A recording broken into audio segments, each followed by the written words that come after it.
Graças a Deus, glória ao nome do Senhor.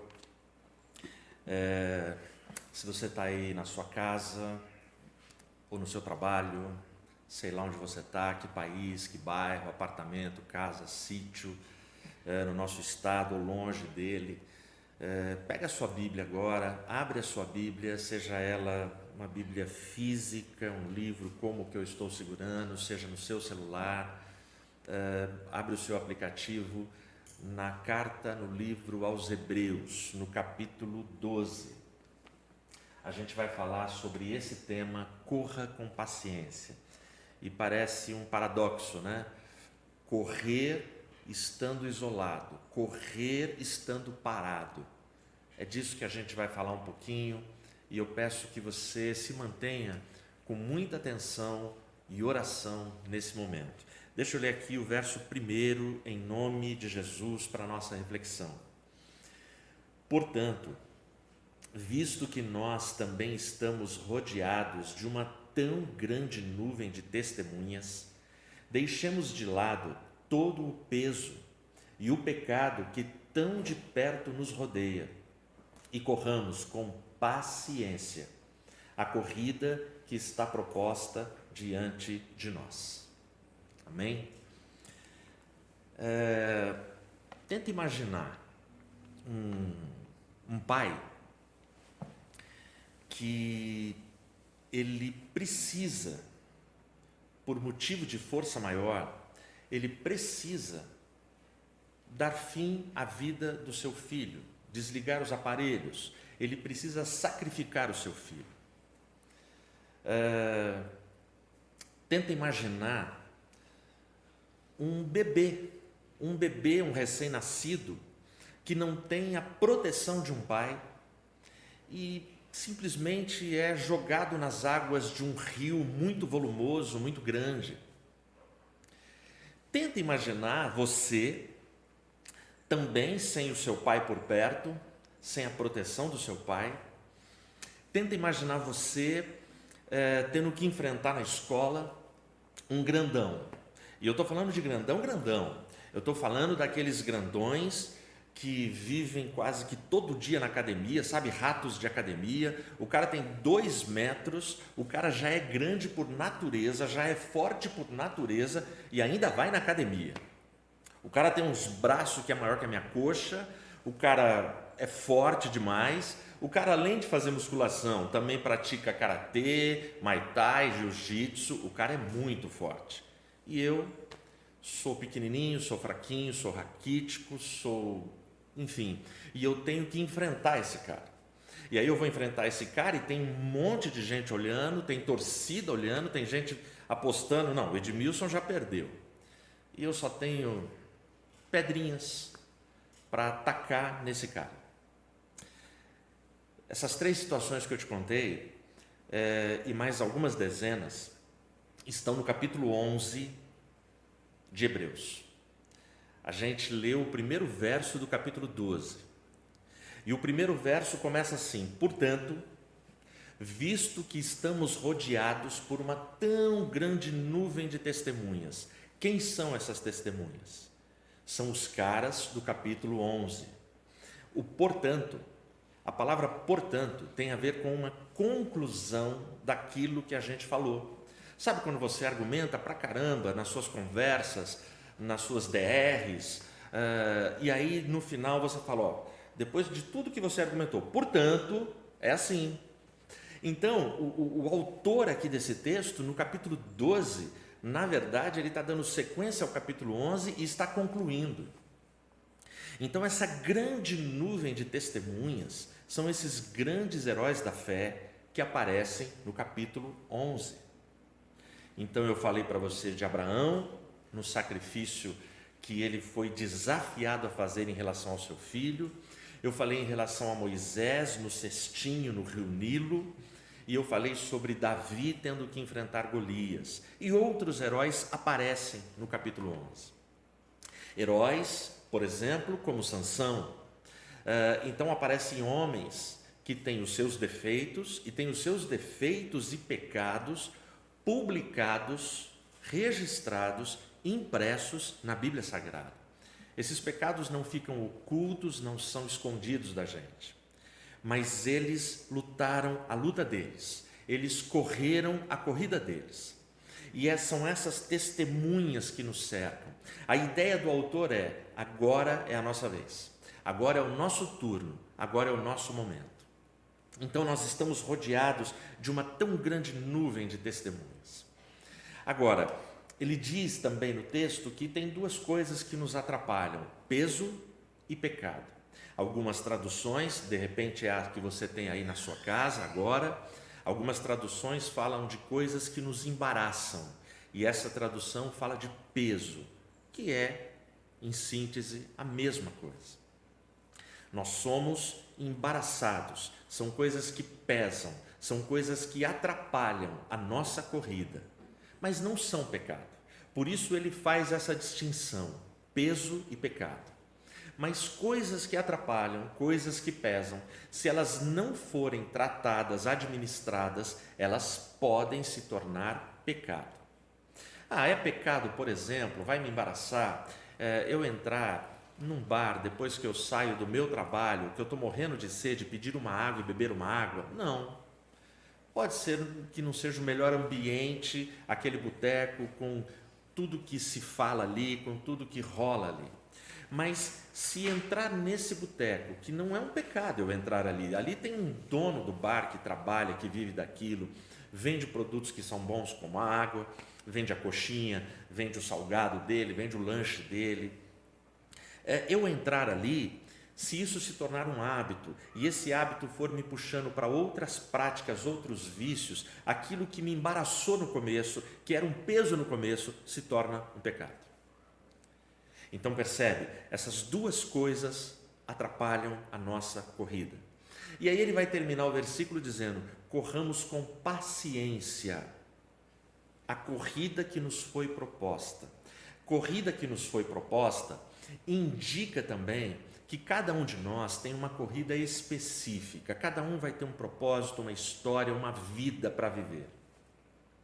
Bom, e aí eu quero dar ênfase na palavra paciência. O que é paciência? Paciência é você ter a capacidade, o paciente é aquele que resiste à mais aguda dor, ele suporta as suas dores, e como ele suporta as suas dores, ele persevera. Eu prefiro nesse versículo a palavra paciência, que ela é mais ampla e mais completa. Em algumas traduções corramos com perseverança. A perseverança, ela está embutida, ela está acoplada, ela faz parte da paciência. Por isso que pessoas enfermas, pessoas que vão aos hospitais, que precisam de um médico, que vão para consultas, são chamadas de pacientes, porque eles enfrentam as suas enfermidades, as suas dores, lutam pela cura, muitos esperam longos anos para alcançar tudo aquilo.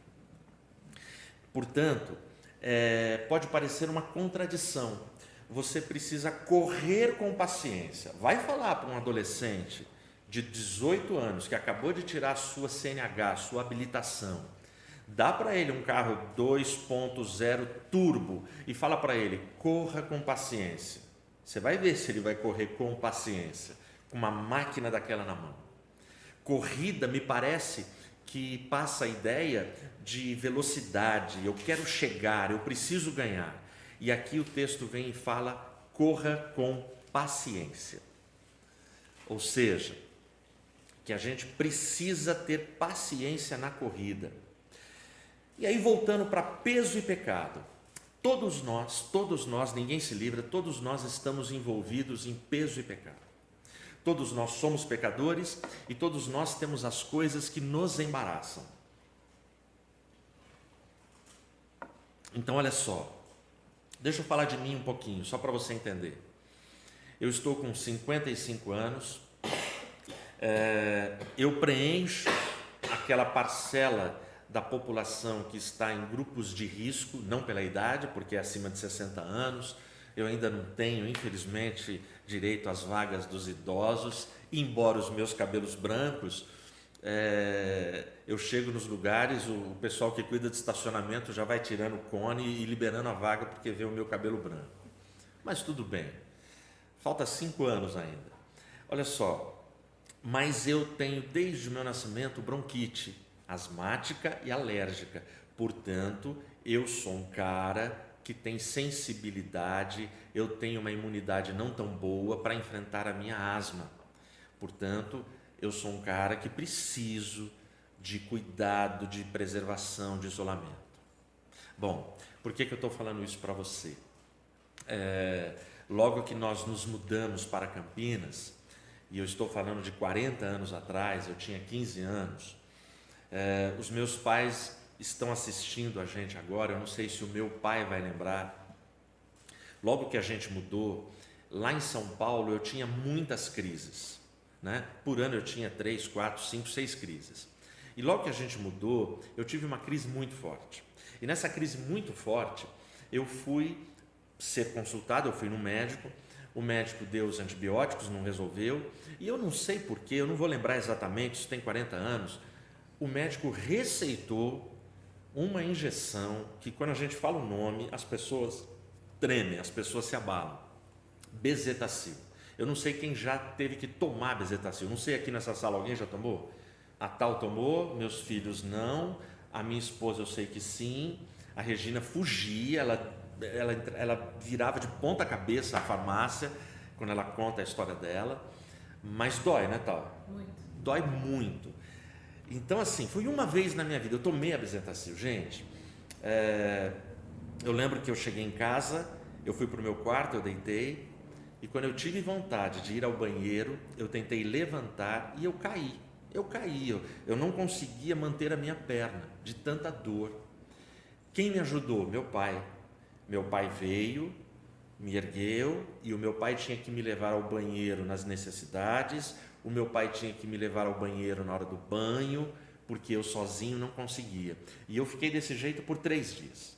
3 dias até passar aquela dor. Eu achava, no meu desespero, que eu ia ficar parado, eu não ia andar nunca mais. Era a sensação que eu tinha. Ou seja, eu tinha que correr com paciência.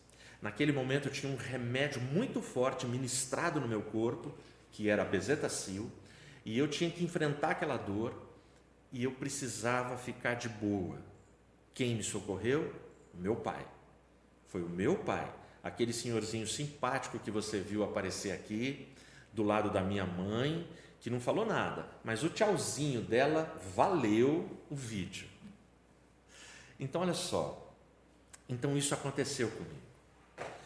Então, essa corrida com paciência que é falada em Hebreus, capítulo 12, verso 1, é possível a gente participar dela e também vencer. E por que eu estou te falando que é possível? Eu vou emprestar para a gente poder entender essa posição nossa de filhos que às vezes têm que parar, têm que se isolar, têm que suportar as suas dores para a caminhada. Eu vou emprestar uma definição linda e uma explicação linda sobre a nossa posição de filhos, que é dada pelo apóstolo Paulo, para a gente poder entender esse momento e essa corrida nossa. Está aqui em Romanos, capítulo 8, se você tiver aí, os versos 14, 15 e 16. Porque todos os que são guiados pelo Espírito de Deus, esses são filhos de Deus. Porque não recebestes um espírito de servidão para novamente temerdes, mas recebestes o espírito de adoção, pelo qual clamamos, Abba, Pai. O mesmo Espírito dá testemunho com o nosso espírito de que somos filhos de Deus. Olha só, olha o que Paulo está falando aqui. Todos os que são guiados pelo Espírito de Deus são filhos de Deus. Então não é todo ser humano, não é todo mundo, é aquele que se permite ser guiado pelo Espírito Santo de Deus. E Espírito aqui é a terceira pessoa da Trindade, está com E maiúsculo em todas as traduções. Aí o versículo 15, porque não recebeste um espírito de servidão para novamente entrares em temor, mas recebeste o espírito de adoção, pelo qual clamamos, Abba, Pai.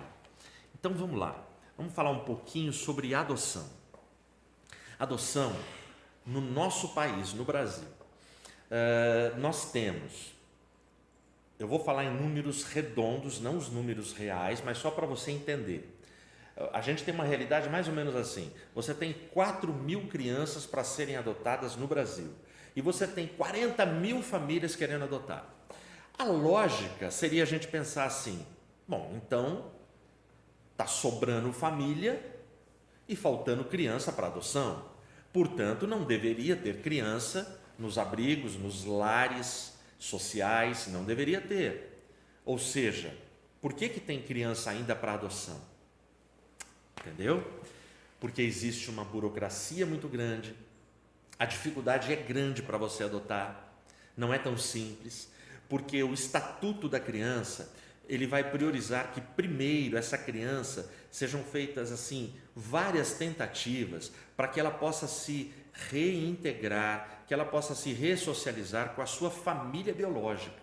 A prioridade é que ela consiga viver com a sua família, e várias tentativas são feitas. E aí as tentativas vão sendo feitas, acompanhadas por agentes do Estado, e essas tentativas não dão certo, até que vai chegar o momento da adoção. E aí, por conta disso, de toda essa burocracia, dessa dificuldade, crianças ficam anos nesses lares, nesses abrigos, aguardando e sonhando com uma família. Mas tem mais dificuldades. As famílias que querem adotar, elas também têm preferências. Isso, a família chega, ela fala assim: eu não quero criança acima de 5 anos de idade, eu não quero criança acima de 2 anos de idade, eu quero um bebê, eu quero com 1 ano.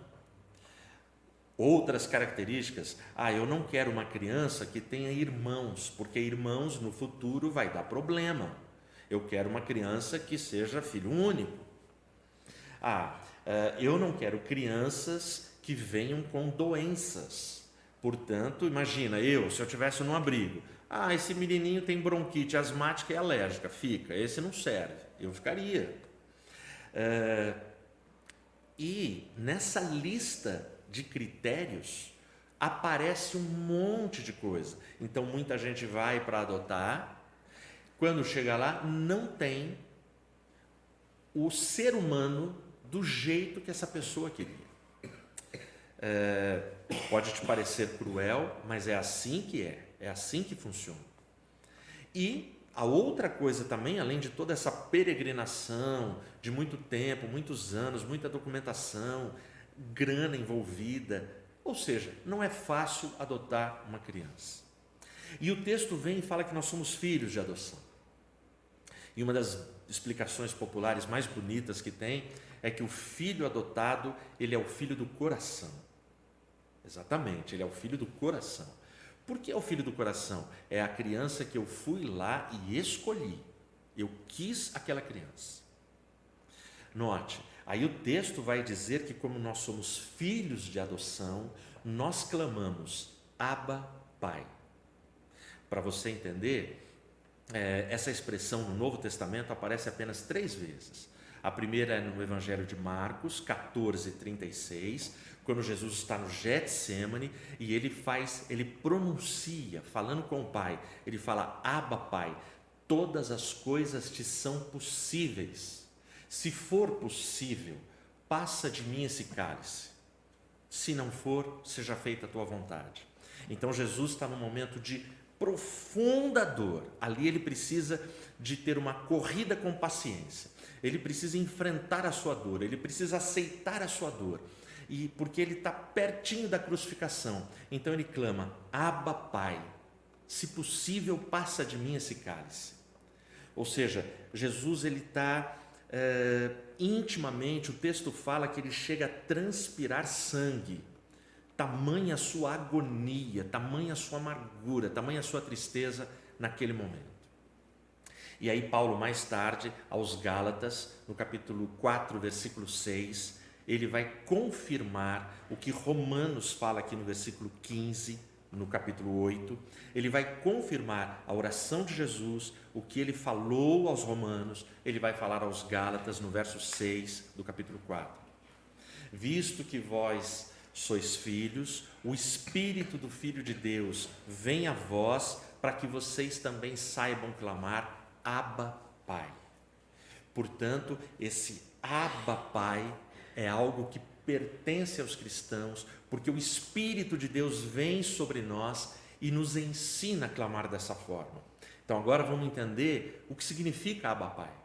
O Abba, Pai colocado aqui, você já ouviu muitas explicações sobre um termo íntimo, meu pai, meu papai, meu paizinho, mas essencialmente é meu pai, tem essa coisa da intimidade. A palavra pai no hebraico antigo, qual era o significado da palavra pai? A palavra pai, ela era formada por duas letras, Aleph, que significa força, e Bet, que significa casa. Ou seja, pai é a força da casa. Portanto, eu sou um filho adotado, eu sou um filho que Deus me escolheu. E Deus é o meu pai. E esse pai, ele é a força da casa. Ele me protege na minha casa. Portanto, existe um significado muito profundo quando a gente fala sobre essa ideia de estarmos reunidos nas nossas casas. Muita gente fala, eu não vejo a hora que tudo volte ao normal. Não, eu acho que a gente devia pensar assim, eu não vejo a hora de que as coisas voltem e voltem melhores, porque o normal antigamente era um normal de famílias afastadas, de famílias, cada um num canto, cada um no seu quarto, cada um na sua TV, no seu livro, na sua série, no seu canal fechado. As famílias antigamente, cada um tem uma agenda, a academia, o inglês, o balé, o shopping, a igreja, a balada, cada um tem a sua agenda. Mas que a gente possa voltar mais solidários, mais amigos, valorizando profundamente o que é um abraço, o que é um beijo, o que é um aperto de mão, que a gente tenha mais prazer nessas coisas tão simples e que são tão profundas e tão curadoras para a nossa vida. Tem um meme que rola muito na internet que ele diz assim, falido se recupera, falecido não. Portanto, fique em casa. Falido se recupera, falecido não. Então, fique em casa. Esse é um meme que rola muito, mas eu vi um outro meme que eu achei mais legal que esse. O outro meme, ele diz assim, nem falido, nem falecido, nós vamos sair dessa pandemia fortalecidos. Amém? Que a gente saia fortalecido. Então, agora que eu entendo que eu sou este filho, que eu sou um filho adotado e que eu posso clamar Abba, Pai, eu chego aqui no versículo 16. O mesmo Espírito dá testemunho com o nosso Espírito de que somos filhos de Deus. E como é que Ele dá esse testemunho para cada um de nós? O mesmo Espírito testemunha a nós. Para Ele poder testemunhar a nós, custou o sacrifício de Cristo. O sacrifício de Cristo é o preço para que o Espírito Santo testemunhe no meu coração que eu sou filho de Deus. E Jesus, ele conquista o direito de me adotar. O Pai me adota por causa do sacrifício de Cristo na cruz. Olha só, então o Espírito Santo me convence por causa desse preço alto pago na cruz. E me adota. Só que você tem que entender que existe uma batalha espiritual no mundo invisível, onde forças ocultas, o inferno, Satanás em pessoa, os seus demônios, também querem nos adotar. O inferno, quando nos adota, ele basicamente incentiva e ele motiva as nossas piores qualidades, se eu posso chamar de qualidades. Todas as nossas maldades são realçadas para que a gente vá cada vez mais para o buraco. E ele não pagou preço nenhum, mas ele tenta seduzir multidões e consegue. Agora, o preço pago na cruz de Jesus, ele simplesmente oferece: quem quer vir após mim. E aí, quando a gente recebe essa salvação de graça, diferentemente de Satanás, que nos pega o ser humano com todos os seus defeitos e dá ênfase nesses defeitos. Diferentemente de pais, que quando vão adotar filhos, crianças, ficam catalogando: ó, esse defeito não dá, não vou adotar. Não. Jesus, ele olha para mim e fala: o Edmilson é ruim, o Edmilson tem esse defeito, tem esse vício, tem essa maldade no coração, o Edmilson é um cara que ninguém quer, eu quero. Aí Jesus vem e me adota, e ele me adota do jeito que eu sou, e de graça ele me transforma. Essa basicamente é a diferença. Por isso que eu posso numa hora dessa clamar: Abba, Pai. Por isso que eu posso usar essa palavra, porque ele é o meu Pai, ele é a força da minha casa. Então agora eu e você estamos preparados para voltarmos lá para Hebreus capítulo 12. Vai lá com a sua Bíblia. Aí a gente chega aqui em Hebreus capítulo 12. Portanto, visto que nós também estamos rodeados de uma tão grande nuvem de testemunhas, deixemos de lado todo o peso e o pecado que tão de perto nos rodeia, e corramos com paciência a corrida que está proposta diante de nós. O 2, olhando para Jesus, o autor e consumador da nossa fé, o qual, pela alegria que lhe foi proposta, suportou a cruz, desprezando a desonra, e está assentado à destra do trono de Deus. Olha só, o texto fala que eu e você devemos correr olhando para Jesus Cristo, o autor e consumador da nossa fé.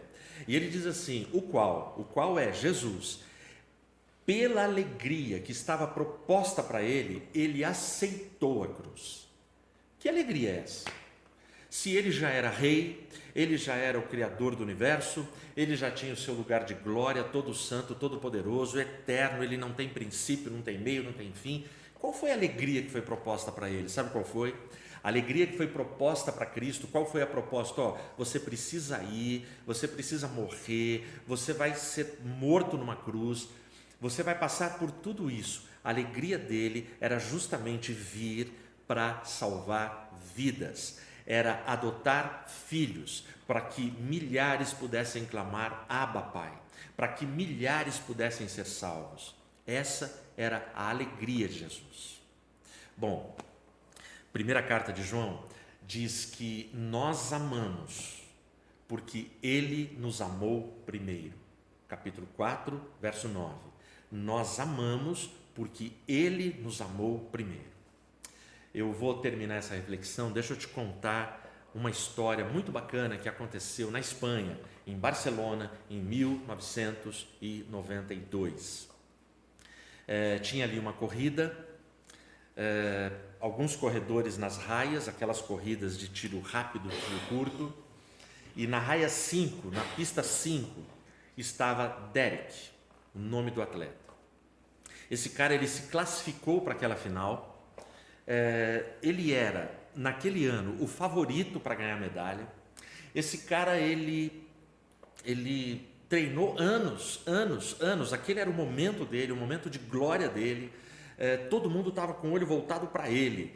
Ele era o Usain Bolt da época. Provavelmente muita gente aí da minha geração vai lembrar dessa história, pode ter assistido ao vivo, mas eu vou refrescar a tua memória. Esse cara, quando é dado o tiro, a largada, autorizado, ele dispara na pista, na raia 5, e sai correndo. Na primeira curva, ele já estava pegando a liderança e a dianteira. Quando você assiste, daqui a pouco a gente vai assistir, quando você assiste, parece que ele não está em primeiro, mas considerando a curva, os especialistas dizem que ali ele já tem essa vantagem. Então, ele está correndo. Mas quando está faltando 250 metros para a linha de chegada, ele sente uma fisgada na coxa e ele imediatamente para, põe a mão na coxa, ele não aguenta e ele cai ali no chão, o seu corpo, a pista quente, muito calor em Barcelona nesse dia, ele fica ali, os médicos entram rapidamente para socorrê-lo, mas ele não deixa, ele se levanta porque ele quer continuar. Nessa altura, os outros corredores já cruzaram a linha de chegada.